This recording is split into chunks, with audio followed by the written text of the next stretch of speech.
As our discussion about sects and divisions and Jewish differences continues, this week we'll be looking at Ashkenazim and Sephardim. Do we have any Ashkenazim? Any Sephardim? Any wannabes? And I think that this conversation and exploration, some of the basics we understand. We know that Ashkenaz is a nusach, is a part of the liturgy.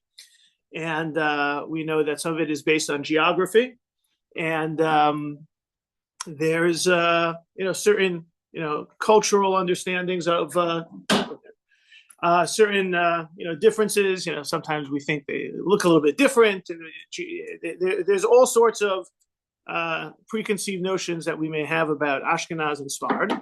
I think that we're going to look at just sort of the origins of the terms, and then maybe some of the what made them different approaches to Jewish tradition and Jewish law, and then maybe a little bit of can you switch teams and how that works. I think that there's for some people it's immediately about whether a certain look or a certain type of food, or many people have the words rice on Pesach going through their minds, others 40 days of Selichot, Kitnios. So let's look at some of it, and if there are any questions or things that you're curious about that we're omitting, we can obviously go into that as well. Just the idea of Ashkenaz, usually that's European Jewry. The first term is actually in the book of Bereshit, source number 1, Bereshit 10:3. Uvnei Gomer, the children of Gomer, Ashkenaz v'Rifas v'Sogarma.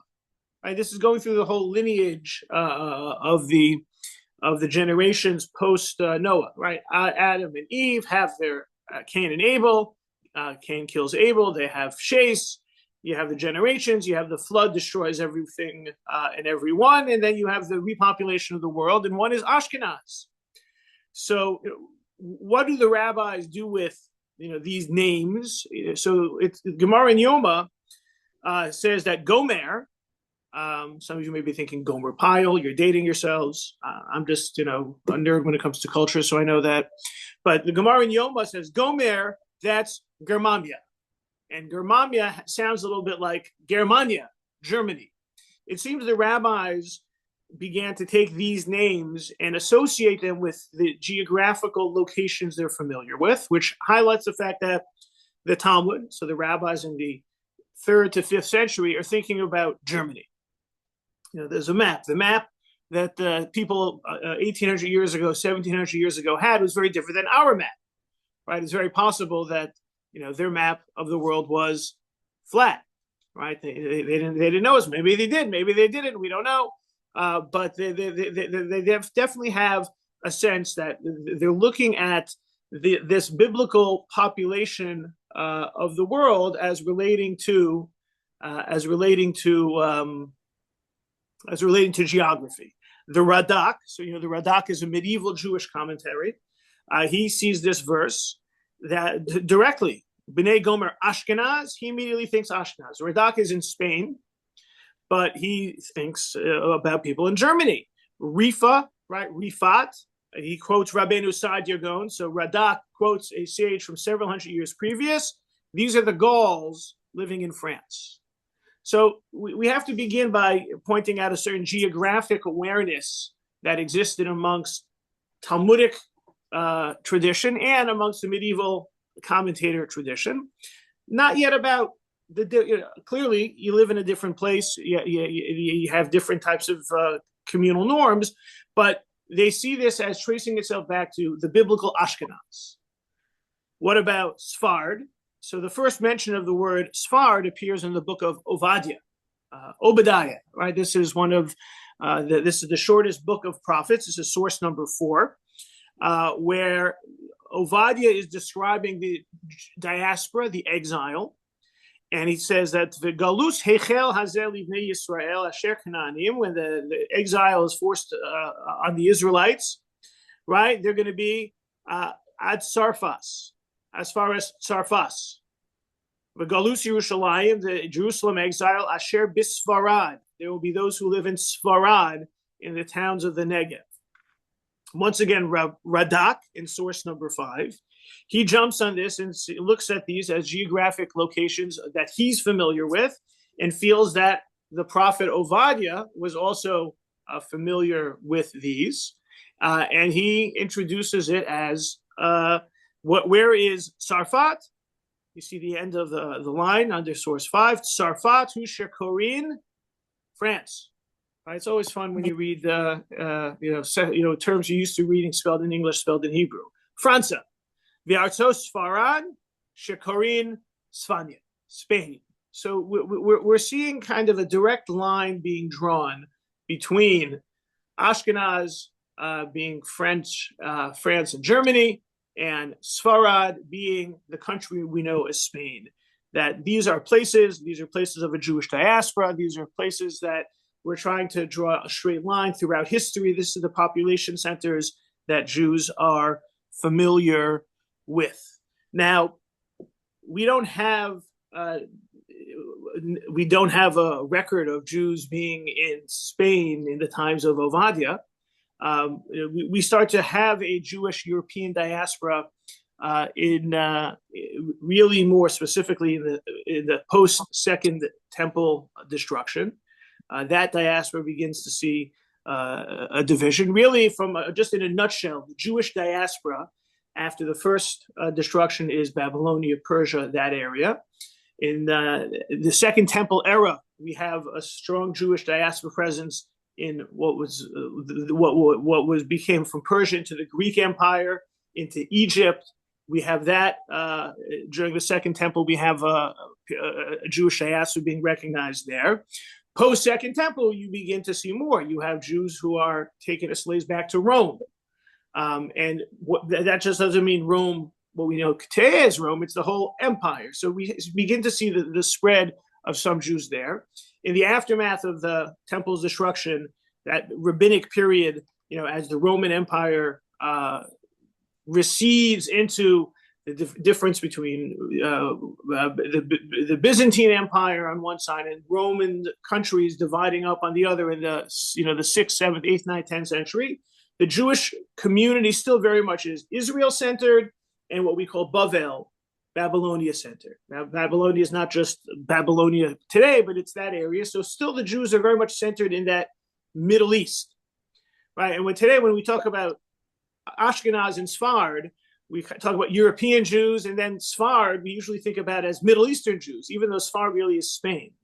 So really until around the year 1000, Jews are really all, technically Middle Eastern Jews. Today we call those Mizrahi Jews. You don't have the lines of distinction. Now, but what you do have in this period, call it like that first millennium of exile, is you have an idea in Jewish law called minhag hamakom. You have the custom of the town. You have towns have different practices. We know Judaism is built on law, but where things are not explicitly determined, there were different there were different practices adopted in different places. One of the most blatant examples of that take in the rabbinic period, the Talmudic period, was the idea or the practice. We know that you can't eat milk and meat together, and we know that not eating milk and meat together extends to chicken and meat, chicken and dairy. It's not just meat and dairy; it's chicken and dairy. And this is not mentioned in the Torah. This is a rabbinic rule. But the Talmud describes that there were Jews who ate chicken and milk together because they followed the view of Rabbi Yossi. Rabbi Yossi, in his location, his view was you don't have to, you're allowed to mix chicken and dairy together. Now, by the time you get to the close of the Talmudic period, around the year 500, these idiosyncratic positions become mainstream. You're no longer able to follow those lone wolf opinions or those lone geographic opinions. There's a sense that the Jewish tradition needs more uniformity. And this is the rabbinic period in general, and this came up in our discussion with the Pharisees and the Sadducees, but in general, Judaism needed to become more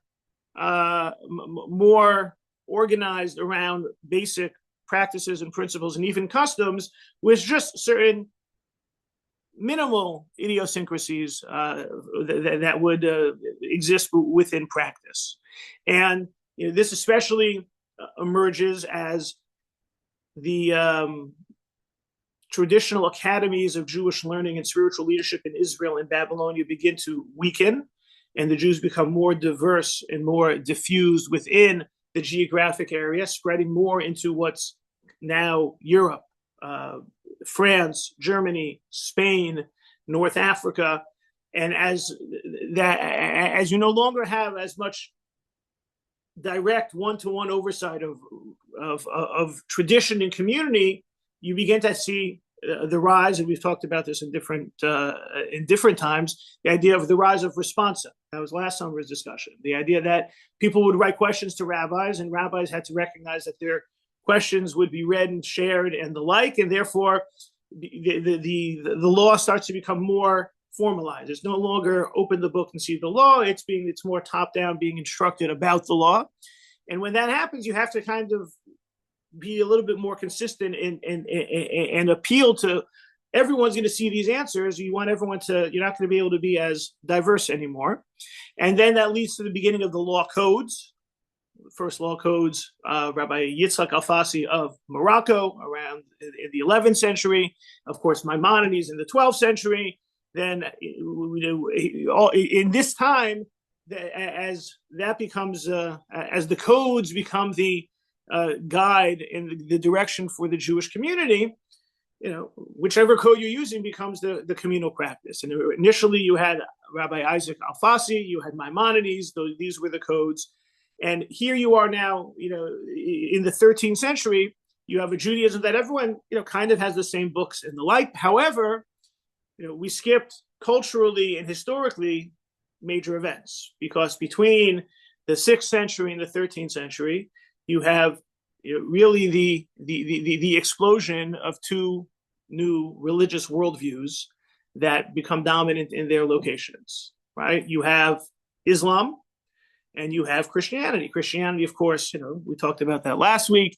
Christianity, dates back, throughout the rabbinic period, but it's, with Constantine and the Holy Roman Empire and the rise of Christianity, you have its impact and interaction with Jewish communities. And both these religions have major influences on their Jewish communities in different ways, right? Islam has a tradition that Jews are a dhimmi, a tolerated minority, but they don't have the same overt anti-Semitic theological approach. Today Islamism is a different breed. It wasn't great, but it was a different culture, and Islam developed in a different intellectual milieu. And you have Christianity, which, of course, during this period, between the close of the rabbinic period and when we get to the law code period, you have the Crusades, very destructive. The theological anti-Semitism that was part of this rise of Christianity conflicts with Judaism, and Judaism suffers because of that. And when as you begin to emerge into this new period of a diverse Jewish diaspora, utilizing the different books and the different works of legal literature, you also have the influence of the culture around them that shapes worldviews. And Rabbi Barawan in source number 6 presents a view which is which reflects this, and he summarizes it quite nicely. Let's take a look at source 6, and then we'll take some questions, comments, reactions. Generally speaking, the Sephardic commentators looked at the broad picture of Judaism, the forest and not the trees. The Ashkenazim, on the other hand, focused more on the trees than the forest. They concentrated on words, nuances, nitty-gritty of the Talmudic give and take. Therefore, the Rambam's writings are quintessentially intellectual and philosophical, whereas Rashi's greatness is his ability to take you through the Torah and Talmud detail by detail, word by word. The Sephardic Jews lived in an open, intellectually advanced society. The study of philosophy abounded, so Sephardic Jewish scholarship became philosophical. The Jews also rose in public life, becoming government ministers. Right? Think Maimonides and is the physician to the Sultan in Egypt. Think Abarbanel. Oh, Abarbanel is Spain, but which Spain in Sephardic, and we'll come back to. That was in Christian Spain. Maimonides was court physician Sultan of Egypt. Individual Jews sometimes suffered assaults from their Muslim neighbors, but there were no crusaders, no pogroms per se, no Holocaust. The Ashkenazic Jew, on the other hand, never had a good day. He lived in a primitive world full of constant danger. Western Europe had sunk into the Dark Ages. Less than 1% of the population was literate. Even the great King Charlemagne was first to invite the Jews to Europe, could not sign his own name. So while the Sephardim viewed their Muslim neighbors as equals, the Ashkenazim looked at their illiterate Christian neighbors with disdain. They led to insular existence, and their sole intellectual pursuits were Torah and Talmud. This is what counts for the different traditions and characteristics of Sephardim and Ashkenazim. If we append to that, the religious experiences of Jews under Islam, Jews under Christianity, especially when looking at how Christianity much more polytheistic with the Trinity, as we saw last week, more idolatrous, had to be kept at much greater arm's distance. Islam, monotheistic, even though it's a different religion, there was greater overlap, and so you have a Sephardic culture that grew within a more intellectual, moderate / tolerant climate, although it's never always rosy for the Jews. And you have the Ashkenaz European environment, illiteracy, Dark Ages, Christianity, much more overtly oppressive, and the like. And this begins to shape the communal attitudes. So for example, today when we think about Sephardic affairs, now remember, Sephardic is no longer just Spanish. It's become Mizrahi. It's become Eastern. It's become Eastern, Iraqi, Syrian, Moroccan. Right? You think about their events; they're much more joyous. There's a lot more shrieking. Right? It's only the Sephardim who ululate, and that's they picked up from the Muslims or the Arabs. The Ashkenazim seem a little bit more serious, and of course, no one has made this point more culturally than the comedian Modi. For those who are familiar with, he has his Ashkenaz versus Sfard, and how culturally, there's a difference in terms of joy, in terms of expression, and Ashkenazim much more straight and to the point, much more technical, much more literal. It's stereotype, but we see that it's not. It's based on a cultural experience. It's based on an intellectual milieu. It's based on different civilizations, which are based on geography, which is how the rabbis have always viewed the world. It's the map, and that has shaped both communities. Let's just stop here for questions before we look at some technical differences in terms of how Ashkenazim and Sephardim writ large developed a halachic culture. Questions or comments? Okay, and feel free to interject. So I think in addition to this, the communities being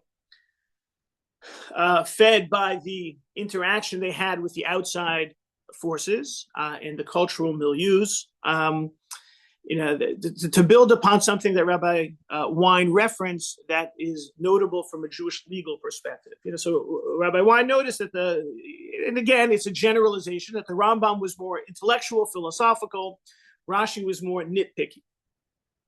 Now, when it comes to halachic practice, in terms of very broad outlines, Sephardic Jewry follow Rabbi Yosef Cairo, who wrote the Shulchan Aruch.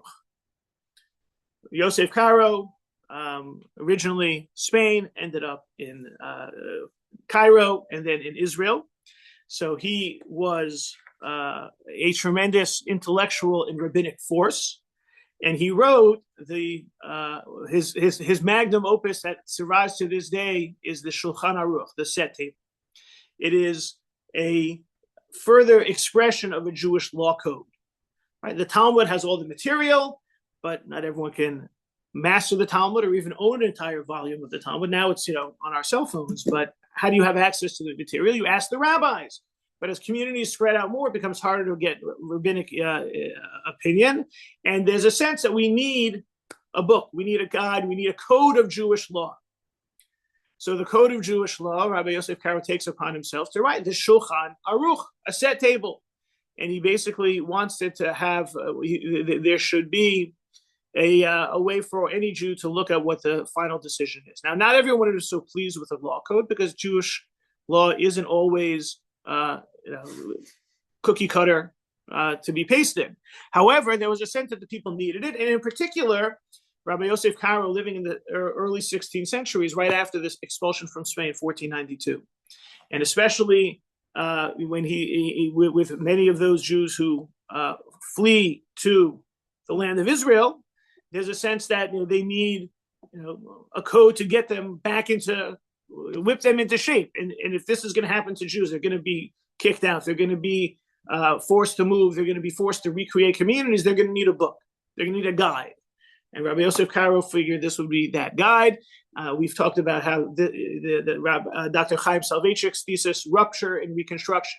When there's a breakdown in Jewish tradition, usually Jewish tradition responds by trying to reconstruct. So 1492, Jewish diaspora, Jewish persecution, let's rebuild by having the law code. Now, at the same time, in the Jewish diaspora in Ashkenaz, there was a rabbi named Rabbi Moshe Isserles. He's known as the Ramah.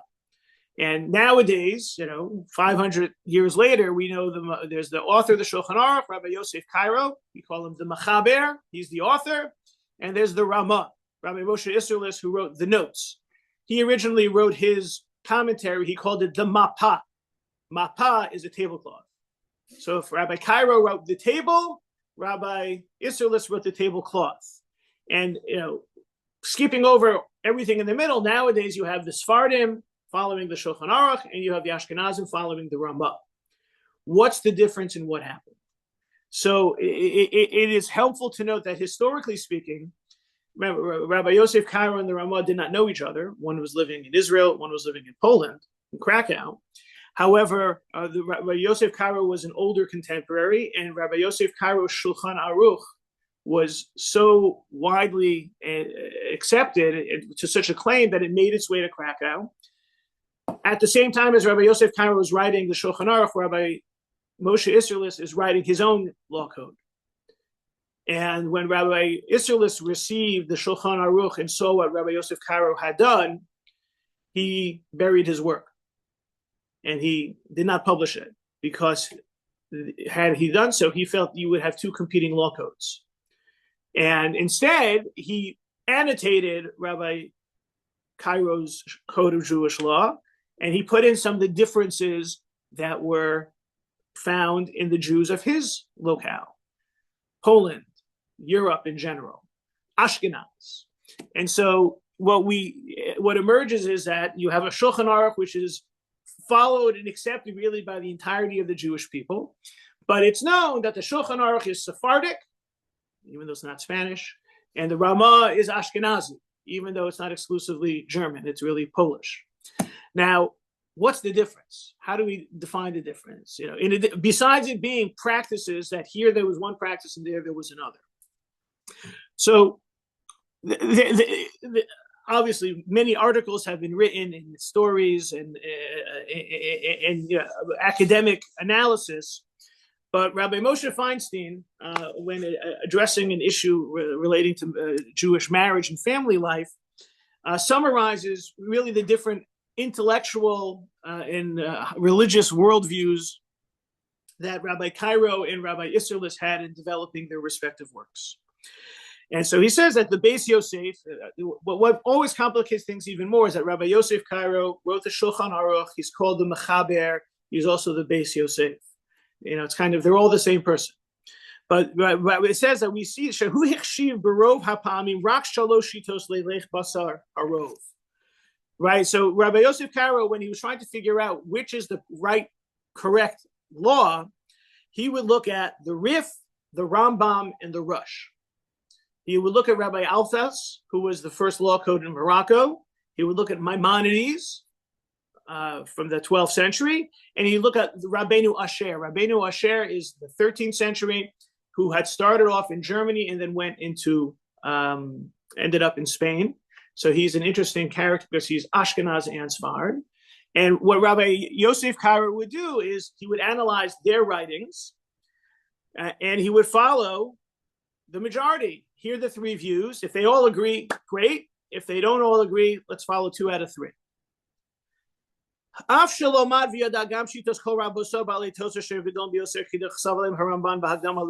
though he was very well familiar with all of the writing, he was familiar with Ramban and he was familiar with Rashi, he was familiar with the Tosafos of Europe. So he mentions this and he's very familiar with this, and he accepts Ramban and Rashba and Ran, but he says they have all these types of arguments and counter arguments, and he said asher yerav libo lageshes osif tanos varayos as a shema lachnis rosho ben harim lachriya beneim al pitanos arayos listor mashibiru hemo lachriya b'mashal yichriu. He says all those other opinions in their works and their writings, they had back and forth, questions and answers, point, counterpoint, proof, counterproof.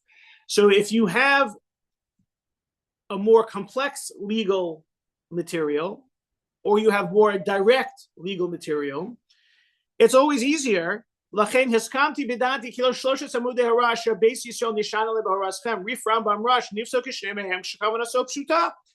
just stick with the law codes.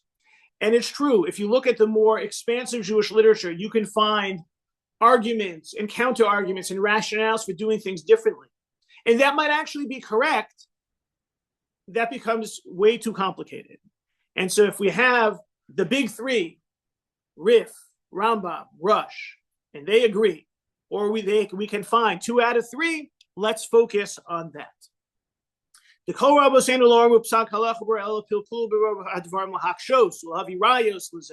others are, it's pilpel, right? Pilpel is pepper, spicy. Their writings are spicier. They're more complex, right? So, and it's hard. How are you going to pick out the one position when there's so many counter arguments in possible directions? Rabbi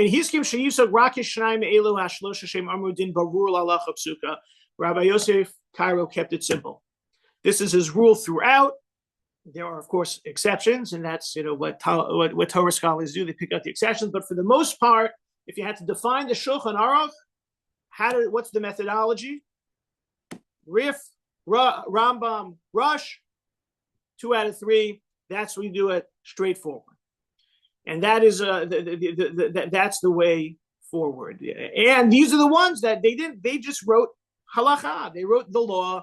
They didn't write down each opinion and each argument and each counter argument. Right?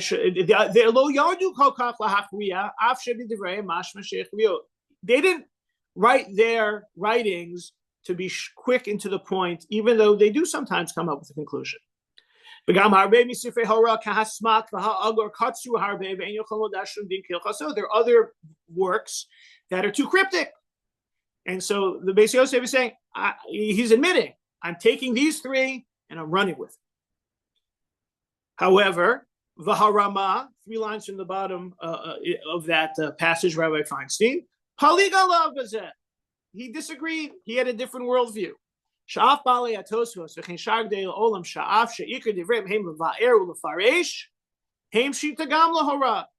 Within the discussion, in the back and forth, in the questions and answers and points and counterpoints, we can draw out and rely upon their conclusions. We also have later authorities. Why is Rabbi Cairo stopping at the Rush in the 13th century? What about the later authorities in the 14th, 15th century? What about contemporary that are making good arguments? Right? So there is a sense that the Mechaber, Shulchan Aruch, 2 out of 3, that's the halacha. That's where it stops. Ramah, Rabbi Moshe Isserlis, paid more attention to the multiplicity of views and viewpoints, and the fact that sometimes those viewpoints were accepted. The Ramah will start off with V'yesh omrim, and there are those that say, or he'll say Hachi nahug. This is the practice. He was. It's not that he's stricter or more lenient. He's more expansive more focused on details and material than Rabbi Yosef Karo. It could be argued Rabbi Yosef Karo's halachic methodology was more rigid. We're just going to keep it this way. 2 out of 3 ain't bad. The Ashkenazi view was more complex, was more thorough, was more particularistic and legalistic, as Rabbi Chaim Jachter summarizes. In his glosses in source 8, Ramah devotes much attention to the later Ashkenazic Rishonim who greatly impact Ashkenazi practice. Mahariel, Trumadeshin, Mahari Bruna, right? And Rabbi Jachter actually has a whole book I will mention before called Bridging Traditions, demystifying differences between Sephardic and Ashkenazic Jews. Rabbi Jachter is an Ashkenaz rabbi, and he is the congregational rabbi of a Sephardic congregation. So he's in a very good position to observe and to analyze. And so you have this legalistic difference that, on the one hand, Shulchan Aruch is very simple to explain, and the Ashkenazi approach following the Ramah can sometimes be more all over the place. So again, some of the practice, this doesn't explain kitnios. Kitnios is a practice, a geographic difference, is an approach, is a communal difference based on a legalistic dispute. But we'll see that these worldviews didn't come out of thin air. The legalistic worldview really comes out of trying to keep it simple for the Sephardim, and the Ashkenazic approach, the intellectual approach, looking at every little detail. Almost goes back to the way Rabbi Wein described it. The Ashkenazim, like Rashi, every single word mattered, so every single opinion also mattered. Questions, comments, reactions, and then we're going to also look at kind of a communal difference that may have a sociological difference that influenced it. Right? We talked about the historical experiences of both in the communities in which they lived. We see a different legalistic approach, and maybe there's more of kind of a congregational, communal, sociological approach as well. Questions, comments, reactions. Do you see the Ramah, the Ramah's glosses as arguing with the Mechaber, or I always view it as just expressing different views of the Ashkenazic community rather than arguing specifically with the halacha? That's the way I looked at it. Well, I think you have to go back to where we started, the fact that there's minhag hamakom. Right. No one disagrees that geographic places have different customs. Now, Right. We saw a flattening of that with the closing of the Talmud. You didn't have as many diverse outlier opinions, but there still was going to be geographic difference, right? Where rabbis would have different approaches. Kitnios being kind of that primordial one. But how long to wait between meat and dairy? So, right. In a sense, it's semantic because these are disagreements. Right. But disagreements don't necessarily denote illegitimate practice. Right. We'll come back to that because right. We can't choose. Well, Jewish law would discourage choosing to be Ashkenaz or Sfarad. That doesn't become an option, right? It could, and sometimes people who don't have tradition, is the idea that sometimes the Jewish traditions of the home are based on the husband. That actually has to do with more the sense that Jewish law seems to view the wife as moving to the location of the husband, right? We say you follow the custom of the land. Now we've moved away. Minhag HaMakom doesn't have the same force of law as it used to because we're so diverse and we have 10 different opinions right on this one class. Yeah. Notwithstanding Al Titosh Torasi Mecha. Correct. At the same time, there's still this idea that you should follow your custom, but we're seeing much more of a melting pot. Israel is the best example, right? Where you have Ashkenazim and Sephardim, we have Eretz Yisraeli and the like. I would say that a traditional halachic approach to this, both Ashkenaz and Sephardim, is to respect both boundaries. Ashkenaz, you got to stay in your lane, and we'll see how Rabbi Ovadia Yosef talks about it, because Rabbi Ovadia Yosef, one of the major Sephardic figures, of our, contemporary times, he was a huge proponent of the Machaber of the Shulchan Aruch being the final authority.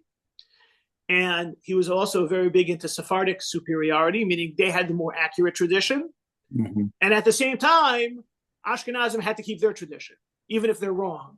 So it's not exactly that these are different traditions. Right. And certainly, each should presume theirs is correct, but it doesn't mean that the other one should change to the other side. Right. Okay, thanks. So, we mentioned this idea, kind of the stereotype of the happier, the happier Sephardim or Mizrahim and the more somber Ashkenazim. But part of this is also cultural, right? You go to the marketplace in Morocco, it's different than going to the marketplace in Austria, right? There's different cultures that exist also. It's not just about soul and spirit. Germans are more proper than the Middle Eastern shuk. That's just the reality, and so that's going to also express itself within the Jewish community. And this attitude toward, I think, is expressed in ritual as well. For example, the different nusach, the different liturgy. We all say brachot, we all say Shema, we all say Shmona Esrei, the Amida prayer. There are some differences, certain words. The Kedusha here is more flowery there. The Kedusha, the Ashkenazim have a Kedusha on Shabbos morning. That sounds more like the Kaddish, and the Sephardim have a shorter version, right? So they don't have the Mimkomcha Malkeinu that Ashkenazim declare. So much of this is not rigid law. This is liturgy. In liturgy can have certain differences, a change in a word, Yiskadal v'Yiskadash versus Yiskadel v'Yiskadesh, right? As much as we may seem it's a different religion, we're all still worshiping and serving the same God. However, can we find a reason why some things are different? And one thing I point out, the Sephardi Haftorah is usually shorter than the Ashkenazi Haftorah when there's a difference.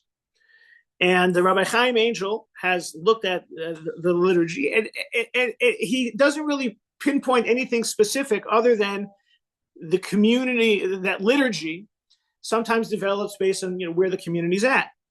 So for example, let's look inside. Generally, when Sephardim and Ashkenazim read for the same passage from the Haftorah, the Sephardim are more likely to have a shorter Haftorah. One striking example of this phenomenon is in the Haftorah of Parshas Vayera. It's the story of the prophet Elisha and the woman who offered him hospitality.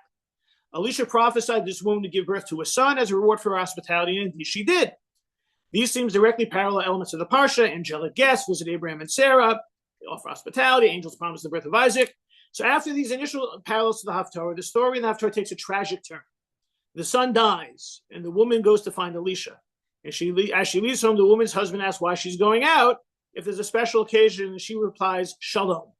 And that's where the Sephardim end the Haftorah. Ashkenazim continue for another 13 verses, which relate how the woman finds Elisha, rushes back to her house, miraculously arrives the child. So it's Pirush, why would Sephardim want to conclude the Haftarah at the part where the child is lifeless, rather than proceeding to the happy, miraculous ending of the story? Right? You would maybe expect the Ashkenazim to be the more depressing ones. Rabbi Yochanan Salmon explains the surprising discrepancy by noting that the entire story becomes inordinately long for a congregational setting, 37 verses. Sephardim therefore bridge the Haftarah to 23 verses, even at the expense of the happy ending. They conclude with the word shalom, so at least it has a nice note. In the final analysis, Sephardim did not want to burden the community with too long a Haftarah reading. Ashkenazim favored completing the story, even though that meant reading a lengthy Haftarah. Right? You don't want the davening to go too long. Sephardim in particular were sensitive to that, even though it gives an incomplete version of the story. The Ashkenazim, more thorough. They also want the happy ending. Think back to the way that Rabbi Wein summarized it. The Ashkenazim are a little bit more nitpicky. They're a little bit more compulsive. They want to see everything. Again, it's not about intellectual curiosity or attainment or anything like that. They're just different cultural approaches. And when it comes to liturgy, the Sephardim are looking for something that just kind of resonates more with those assembled, which a shorter service certainly does. And this is also part of one of the things that emerges that is sometimes raised with regards to, we have the repetition of the Amida, right? We say it privately and then we repeat it. Why do we repeat it? Because once upon a time, people didn't have a siddur and they couldn't read it themselves, so they would listen to the repetition. Privately, we all should be praying. but then there's a congregational communal repetition, so everyone has a share. And nowadays, even though everyone has a siddur and everyone can read it in Hebrew or in English, we still repeat. Why? So Jewish law built in a congregational prayer component. Now, the Rambam, Maimonides, talks about the idea that about the possibility of eliminating the repetition. Because if it's not needed, why do you have it? And he mentions this idea, what's called Bikol Ram, that everyone starts out loud together. They call this sometimes a Heicha Kedusha. It shortens the service. They don't repeat the whole thing. You see it often at weddings when they daven mincha that way. In offices, they do it. You eliminate the repetition. Some Sephardic communities do not have a repetition, especially for the Musaf service on Shabbos. Because in particular, that service, the extra one on Shabbos, doesn't need that repetition. It's trickier in the Shacharis service because of the way Shacharis goes from Shema into the Amidah, which is a separate conversation. They call it, you wanted to have Smichad Gula L'Tfilah. It can make it harder, so everyone should really start quietly, and then you have a repetition. But when it comes to Musaf, you don't have that limitation. Therefore, Kol Ram. And there are Sephardic communities that do not have a Musaf repetition. So some people get excited, shorter service. For others, it's, Musaf is when everyone actually comes to shul, because sadly people come late, and that's when everyone's there to sing along. So I'm familiar, there was a Sephardic congregation that they feel that we have the repetition, and that's part of our practice, so we should always have it, unless it's too late. If it's after 11, then they do it everything out loud, and they get rid of the repetition to make the service shorter, in line with what Rabbi Angel is describing with the Haftarah. So, so you have that piece. Now, just this, being more culturally, more, for lack of a better term, more responsive and more natural, more normal, less superstitious is something that Avi Garson talks about. He talks about a classic Sephardic tradition that is modern and vibrant, not to the exclusion of Ashkenazi, but in particular, he points out towards the end of source number 11, the idea that Maimonidean middle path of moderation and timeless principle of accepting the truth regarding its are inextricably linked, form an integral part of the DNA of the Sephardic tradition. They stand in sharp contrast to the approach of Chadash Asur Min HaTorah of Rabbi Moshe Schreiber, the Chatam Sofer, a teaching that is entirely unfamiliar to the Sephardic mind. Broadly speaking, the classic Sephardic approach is faithful to tradition, but not petrified by modernity, remains loyal to halacha, imbues with the spirit of tolerance, inclusivity, and compassion. Halacha evolves, but does so organically. While halachic creativity are indispensable, radical reform is completely unviable. You think in the Sephardic community, there's really no such thing as conservative or reform. There's no denominationalism. There's tradition. So is that part of their intellectual tradition? Is that the Maimonidean middle road? Unclear, but there seem to be certain priorities which keep things moving forward and not being diverted to the left or to the right into fear of modernity or over assimilation into modernity. And so I think that's the Maimonidean middle path is certainly a part of what keeps the Sephardic tradition more focused.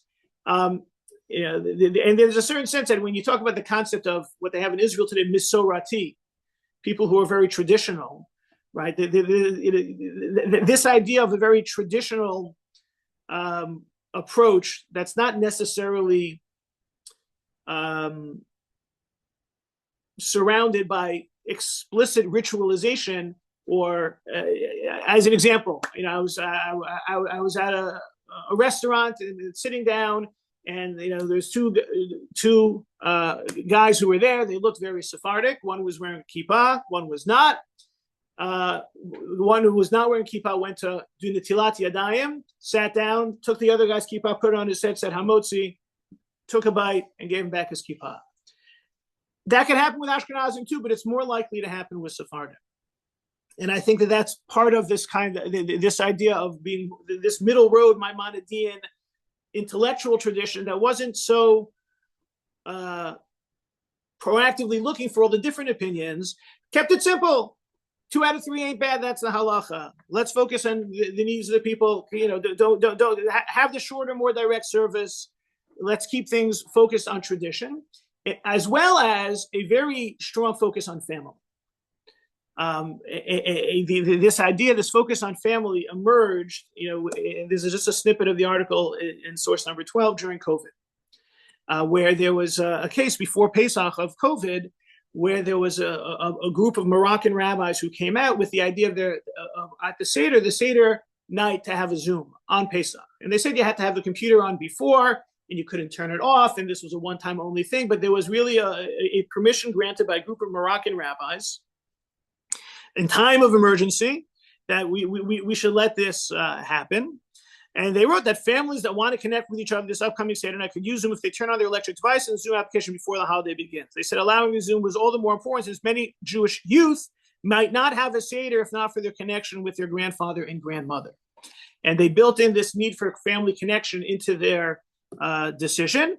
Now, two important caveats. One, this was publicized and immediately criticized by larger parts of the community, and they kind of rolled it back.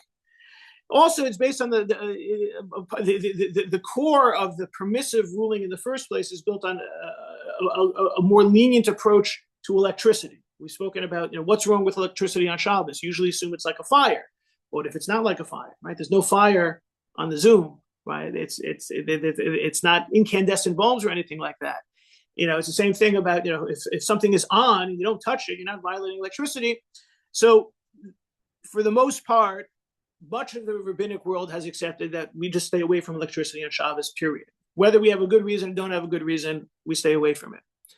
The Moroccan rabbinic tradition is not as rigid. Doesn't mean that they're watching TV on Shabbos, but they're not as rigid about the prohibition of electricity. And therefore, when it came up against a family need, they prioritize family. And in particular, we see the importance of the multi-generational Mizrahi family and that's why they explicitly said the youth may not have a Seder without the grandparents. And there's a sense of strong family dynamic that also was viewed as so significant that it pushed up against a Jewish legal issue. So this was not something that continues, and it's not something that justifies, and it's clearly a machlokes, and it's not even all Sephardim. And it became a bigger controversy. But I noted to show that this prioritization of the family as a driver of Jewish tradition and even Jewish practice is something that is seen more in that Mizrahi Sephardi tradition than in Ashkenazi. Now, what we talked about where we began with Kitniot, right? So Avad Yosef said that no Kitniot for Ashkenazim, and he talks about how he reaffirmed the ban. Rabbi Ovadia Yosef, the Sephardi rabbi, reaffirmed the ban of Ashkenazi Jews during Passover from Kitniot. Right? The Sephardic spiritual leader pointed out it's definitely kosher for Sephardic Jews. However, he admonished rabbis who claim the Ashkenazi ban is no longer applicable. The Ashkenazim have many more stringencies than the Sephardim, and everyone has to follow what his community does.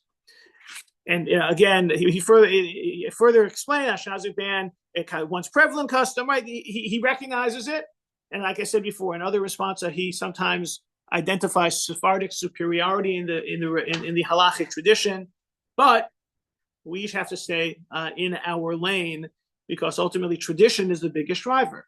So even though the whole halachic rationale for Kitniot may have fallen by the wayside, maintaining it because of the role that tradition is the driver for Jewish continuity, that has a little bit of a parallel of family being the driver of Jewish continuity. At some point, we all agree that Tevye was right, and tradition is a big part of it. But we've seen that the Ashkenazi-Sephardi divide is built upon geography and how that geographic diversity was always a part of the Jewish understanding, rabbinic commentary tradition, their cultural and religious the cultural experiences of the milieu, of the religious and intellectual milieu which Ashkenazim and Sephardim found themselves, played a role in the different approaches.